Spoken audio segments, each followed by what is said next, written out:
अब हमें इस वीडियो में जो इसका टू बी कंटिन्यूड पार्ट था, उसमें हमें अब आइडियल टाइप ऑफ कैल्विनिज्म को समझना है। मतलब मैंने इतना छोड़ा था कि जब इस थ्योरी को समझने के लिए उन्होंने पहले प्रोटेस्टेंट इथिक्स के जो आइडियल टाइप है उसको फ्रेम किया, फिर कैल्विनिज्म के आइडियल टाइप को फ्रेम किया और तब इन्होंने इस अपना ये कोरिलेशन बताया। तो सबसे पहले हम लोग देखते हैं आइडियल टाइप ऑफ कैल्विनिज्म। हम लोग इसको कैल्विनिज्म कहे या एसेटिक प्रोटेस्टेंटिज्म कहे, ठीक है। तो आखिर कैल्विनिज्म जो कैल्विनवाद है, जो प्रोटेस्टेंट रिलीजन का जो ट्रेडिशनल सिस्टम है, बिलीफ सिस्टम, वो बोलता क्या है? आखिर क्या उसने ऐसा बोल दिया कि लोगों ने फॉलो करके पूंजीवाद को जन्म दे दिया, ठीक है। पहला इन्होंने कहा है डॉक्ट्राइन ऑफ प्रीडेस्टिनेशन। इन्होंने कहा पूर्व नियति का सिद्धांत। इनका ये जो धर्म है वो पूर्व नियति के सिद्धांत पर चलता है, डॉक्ट्राइन ऑफ प्रीडेस्टिनेशन पे चलता है। ये क्या है? Calvin thought that there was a distinct group of the elect. कहते हैं काल्विन लोग जो हैं वो ये मानते हैं कि एक चुने हुए लोगों का एक अलग समूह है। Some people are chosen by God to go to heaven. ये लोग मानते हैं कि कुछ लोगों को ईश्वर ने चुन करके भेजा है, ठीक है। मतलब इतने सारे लोग हैं, सभी की बात नहीं कर रहे हैं। जो कैल्विन लोग हैं, जो कैल्विनिज्म के फॉलोवर हैं, उनका कहना है कि डॉक्ट्रिन ऑफ प्रीडेस्टिनेशन मतलब कुछ लोगों को ईश्वर ने चुन के भेजा है जो कि हेवन में जाएंगे, जो कि स्वर्ग में जाएंगे। But nobody can know whether one is chosen और नॉट। बट किसी को ये नहीं पता है कि किसे चुना गया है ना। अगर मान लीजिए कि हमें चुना गया है तो हमें पता कहाँ है कि हमें चुना गया है। आपको चुना गया है तो कहाँ पता है कि आप ही गॉड द्वारा इलेक्टेड हैं कि आपको हेवन में जाना है? ये किसी को नहीं पता। This ideology insist people to do hard work on this earth. इस वजह से सभी के अंदर ये प्रेरणा है कि चलो जी जान से मेहनत करते हैं, शायद हम ही वो हो, है ना। ये चीज हो सकती है। मान लीजिए आप लोग 10 लोग हैं, 10 यही सोच रहे हैं कि गॉड चूज तो किसी को किया ही है भाई। ये तो सत्य बात है कि ईश्वर ने पहले से ही इलेक्ट करके रखा है कि किसे स्वर्ग में जाना है, बट हम में से कोई नहीं जानता, ठीक है। तो हम क्या करेंगे? हम खूब मेहनत करेंगे कि शायद हम ही वो है। तो हम अपना 100% एफर्ट डाल दे तो शायद हम ही वो स्वर्ग तक पहुंच जाए, ठीक है।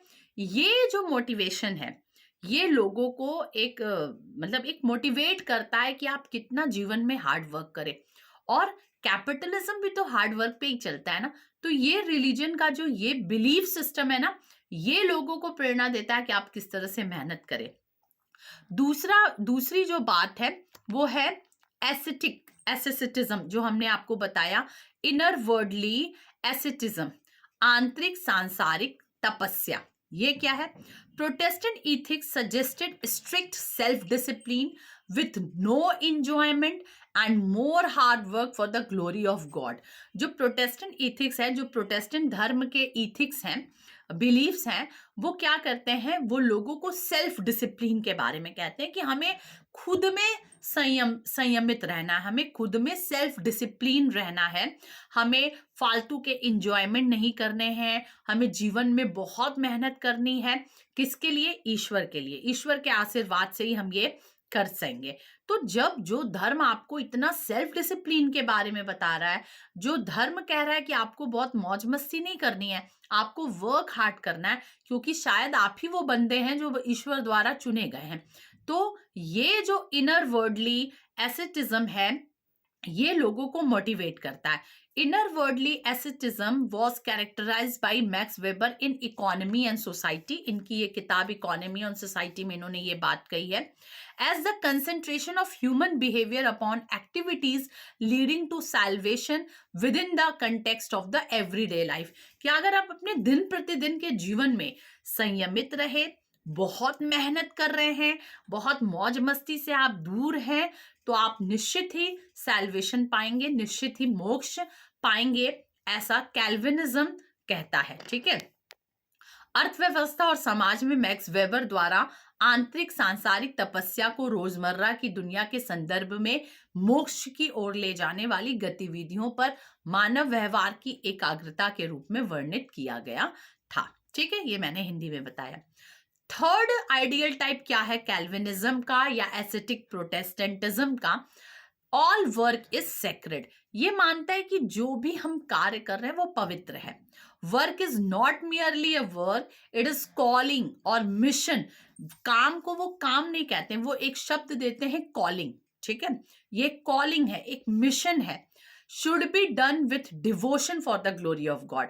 मतलब वो चाहे छोटा काम है चाहे बड़ा काम है, हर काम को वो पवित्र मानते हैं। अब जो धर्म अगर ऐसा कह दिया तो कोई दिक्कत ही नहीं ना। अगर हम छोटा काम भी कर रहे हैं तो हम ग्लोरी ऑफ गॉड के लिए कर रहे हैं, हम वो डिवोशन के साथ कर रहे हैं, और बड़ा कर रहे हैं तो इसमें छोटे बड़े सभी काम करने वालों को मोटिवेशन मिल रहा है। नेक्स्ट क्या है आइडियल टाइप कैल्विनिज्म का? God created the world for his own glory. A supernatural explanation to the existence of the world is given and God is deemed as unknowable. इसमें माना गया कि ईश्वर को तो कोई नहीं जान सकता ना, ईश्वर को तो हम समझ ही नहीं सकते, हम पा ही नहीं सकते। ठीक है, एक ये सुपर नेचुरल एक्सप्लेनेशन है, तो आप ये काम करते रहिए ईश्वर के लिए। ठीक है, no meditation of any priest can help us in knowing God. ये कहते हैं कि ईश्वर तो अननोएबल है, ईश्वर को हम नहीं जान सकते, तो कोई मेडिटेशन हो या कोई प्रीस्ट के पीछे भागना हो, ये हमें कभी भी हेल्प नहीं करेगा। आप देख लीजिए बाकी धर्मों में, आजकल तो इंडिया में बाबाओं का ही जमाना आ गया है, लगता है कि हम उनको फॉलो करके ईश्वर को पा जाएंगे।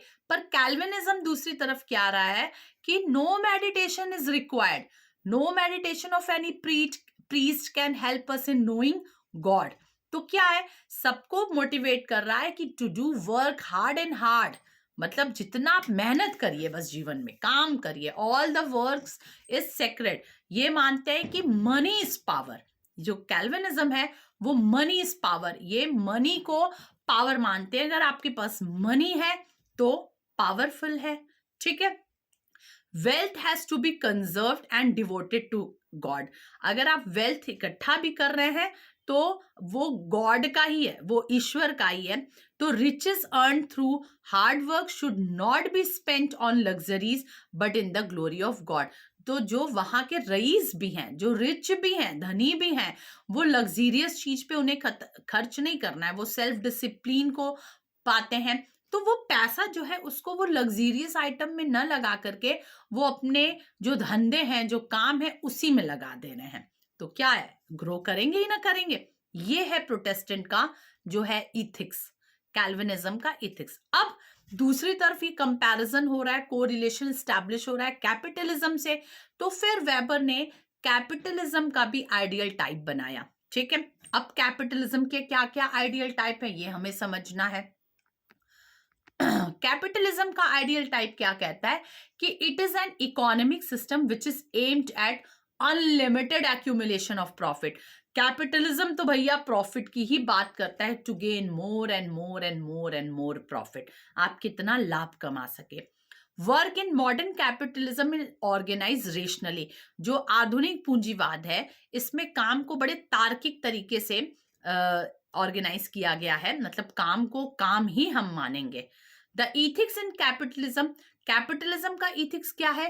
Time is money. ये समय को सबसे ज्यादा इंपॉर्टेंट मानते हैं कि समय ही हमारा धन है।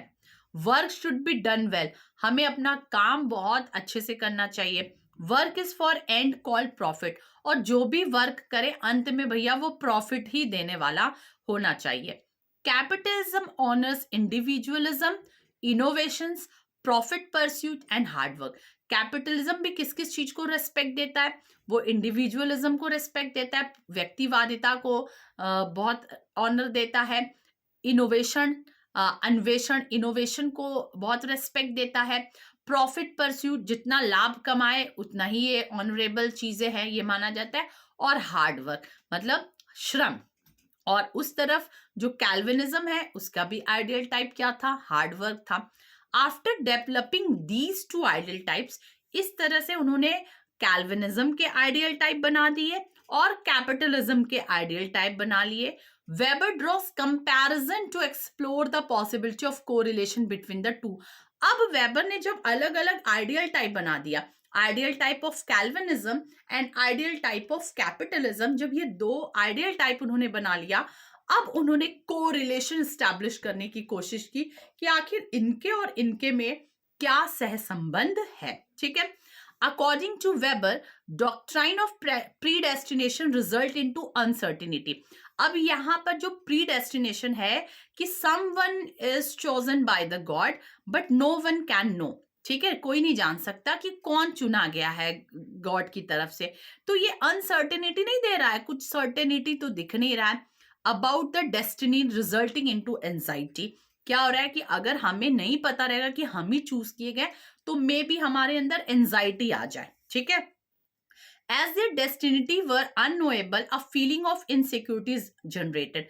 तो वेबर ने कहा कि इस तरह से जो डॉक्ट्राइन ऑफ प्री डेस्टिनेशन है, इस तरह से तो लोगों के अंदर क्या हो जाएगा, इस तरह से लोगों के अंदर तो अनसर्टेनिटी डेवलप हो जाएगी कि जब कुछ अनिश्चित ही नहीं है तो हम क्यों मेहनत करें, हम क्यों मेहनत करें।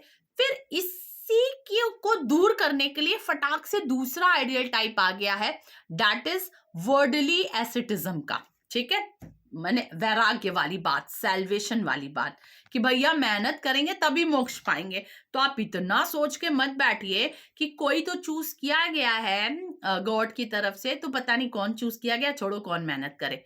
इतने पे मामला नहीं रुका है। अब कहा गया है कि वर्डली एसेटिज्म की बात है ना, वैराग्य की बात है ना, आप दिन प्रतिदिन मेहनत करेंगे तभी आप सैल्वेशन को पा सकेंगे। ये जो दूसरी लाइन इसमें ऐड हो गई, इसकी वजह से तो लोग मेहनत करना शुरू कर दिए।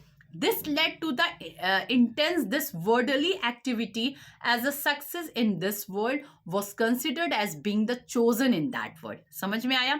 This lead to much needful hard work that is required for the rise of capitalism. ये जो दूसरा asceticism आया, इसकी वजह से लोगों के अंदर हार्ड वर्क की प्रेरणा जागी कि भैया पता नहीं कौन चूज है, तो हम अनसर्टेनिटी में तो सोच के बैठ नहीं सकते क्योंकि पीछे पीछे सैल्वेशन भी जुड़ गया, चलो हार्ड वर्क करना शुरू करो। और यही हार्ड वर्क तो उधर कैपिटलिज्म का भी आइडियल टाइप है, तो यहाँ हार्ड वर्क करने से अपने आप कैपिटलिज्म ग्रो करने लगा। Asceticism produced savings and much needed reinvestment. Notion of calling made them hardworking. Similarly, other ethics of Calvinism were also suitable for the growth of capitalism. समझ में आ गई ये line? In this way, Weber established elective affinity between some elements of Protestant ethics and the spirit of capitalism. That is, there was a coincidence between the requirement of capitalism and belief of Calvinism. क्या हुआ कि it is a coincident, weber बोलते हैं ये coincident हुआ कि उधर Protestant का जो इथिक्स है, उसके जो आइडियल टाइप है, वो इधर कैपिटलिज्म के भी आइडियल टाइप से मैच कर जा रहे हैं, जिससे कि वो फॉलो हो रहा है, तो अपने आप कैपिटलिज्म का जन्म होते जा रहा है। Working hard and making money both become religious and business ethics. तो इस तरह से जो हार्ड वर्क करना है, बहुत मेहनत करना है, ये प्रोटेस्टेंट रिलीजन कहता है। मेकिंग मनी ये कैल्विनिज्म कहता है। और दोनों एक दूसरे को तो भाई सपोर्ट कर ही रहे हैं। हार्ड वर्क करेंगे तो इनकम आएगा, आप हार्ड वर्क करेंगे तो निश्चित ही सक्सेस पाएंगे, चाहे वो पढ़ाई हो चाहे वो आपका बिजनेस हो। तो रिलीजियस इथिक्स और बिजनेस इथिक्स को इंसिडेंटली एक हो गए। ठीक है, मेरे ख्याल से अब अच्छे से समझ में आ गया आप लोग को। ये it is may be double, sorry, ये Protestant ethics only provided a spirit. There were other factors as well as in the rise of capitalism. देखिए अब आ गया इनका, आप पहले वाले वीडियो पे जो उनकी मेथोडोलॉजी है मल्टी कॉजल, उस पे जाइए कि कहते हैं वेबर ना कि सिर्फ प्रोटेस्टेंट जो इथिक्स है, जो प्रोटेस्टेंट्स के बिलीव्स हैं, जो कैल्विनिज्म के बिलीव्स हैं, it is not only the factor. ये सिर्फ एक ही फैक्टर नहीं है कैपिटलिज्म के राइज के, इसके पीछे और भी फैक्टर हैं। जैसे न्यू फैक्ट्री सिस्टम आया, उसकी वजह से भी कैपिटलिज्म ग्रो किया। न्यू टेक्नोलॉजी ऑफ अकाउंटिंग, इसकी वजह से भी कैपिटलिज्म ग्रो किया। New invented tools and machines, democratic political system for the stable governments and market, these are also the factors of the rise of capitalism. ये भी कारक हैं, but protestant ethics is also one of the factor, plus वो भी है। ठीक है, ये सब तो है ही है, प्लस वन क्या कैल्विनिज्म के जो आइडियल टाइप हैं वो भी फैक्टर्स हैं इसके, ठीक है। डर्खाइम मेड, अब थोड़ा सा डर्खाइम के रिलीजन को देखें तो डर्खाइम का जो रिलीजन का थ्योरी है वो बहुत नैरो एग्जाम्पल को लेके चलता है, क्योंकि डर्खाइम एक आइलैंड पे जाते हैं और कुछ एबोरिजिन्स पे स्टडी करते हैं और वहां से अपना थ्योरी दे देते हैं रिलीजन का। पर वेबर का तो बहुत एक्सपैंडेड है, वेबर का वाइडर ऑब्जर्वेशन है। क्यों? जहां डर्खाइम एक आइलैंड के एक ट्राइब्स का स्टडी किए हैं, वहीं वेबर ने 6-6, 7-7 बड़े बड़े धर्मों के बिलीफ सिस्टम, एथिक्स का स्टडी कर दिया है। तो डर्खाइम के स्टडी को हम नैरोअर ऑब्जर्वेशन देखते हैं और वेबर के थ्योरी को हम वाइडर ऑब्जर्वेशन के रूप में देख सकते हैं। और ये जो मैंने नोट्स बनाया है, मोस्ट जो रिकमेंडेड बुक मानी जाती है नितिन सांगवान की और हैरलम्बोस और हॉलबर्न की, उससे मैंने ये रिलीजन का बनाया है। अगले आपको इसमें नहीं है क्या?